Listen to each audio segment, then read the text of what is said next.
Verse number 11లో, అప్పుడు అతని సహోదరులందరూ, అతని అక్క చెల్లెండ్రులందరూ, అంతకుముందు అతనికి పరిచయలైన వారందరూ వచ్చి అతనితో కూడా అతని ఇంట, వీళ్ళందరూ అప్పుడు ఎప్పుడు పోయిండ్రండి అక్కడికి?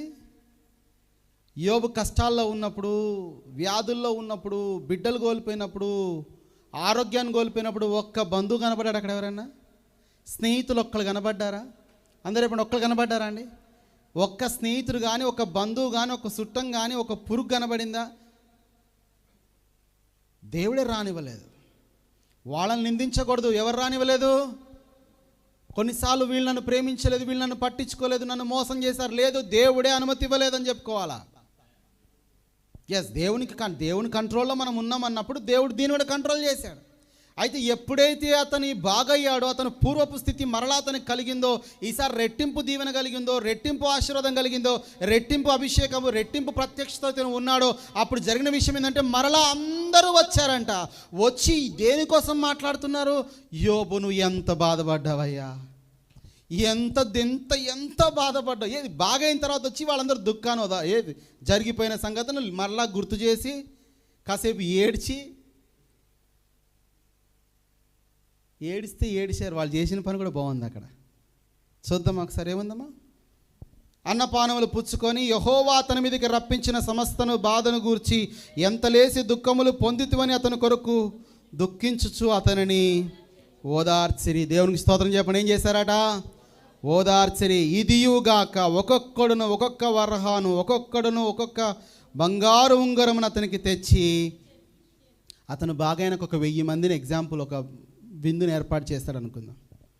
ఒక 1000 మందిని పిలిచాడు అనుకుందాం. 1000 మంది వచ్చి ఓదార్పు అతన్ని ఓదార్చిన తర్వాత ఏం చేశారంట? ఒక్కొక్కరు ఏం చేశారంట? మీరు చెప్పండి. ఒక్కొక్క వరహాను, ఒక్కొక్క, అంటే ఇప్పుడు 1000 మంది 1000 ఉంగరాలు ఇచ్చారు, 1000 మంది 1000 వరహాలు ఇచ్చారు. ఎవరికి ఇచ్చారు? ఆ యోబు పేదవాడా ఐశ్వర్యవంతుడు? ఇప్పుడు మునుపున్న దానికంటే 2 ఇంతలు ఆల్రెడీ దీవించబడిన వాడి దగ్గరికి మరలా దీవెనలు వస్తున్నాయి. నీవు నిత్యము దీవెనగా ఉందువు అని దేవుడు వాగ్దానం చేశాడు.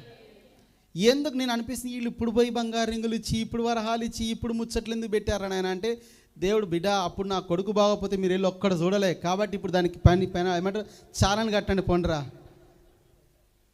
వెళ్ళి కట్టండి, చాలాని కట్టండి పోండి, పెనాల్టీ మీకు, అది మీకు ఏమంటారు పరిహారం.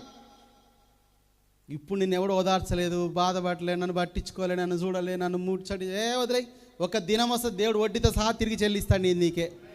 హల్లెలూయా చెప్పండి గట్టిగా. Because you are trusted in the lord. నువ్వు దేవుని శక్తినందు విశ్వాసం ఉంచావు, దేవుని వాక్యమునందు నీ విశ్వాసం. ఇదే కార్యం ఈ పరిచర్యలో కూడా దేవుడు జరిగించబోతూ ఉన్నాడు. మొట్టమొదటికి ఒక మాట చెప్తా వినండి.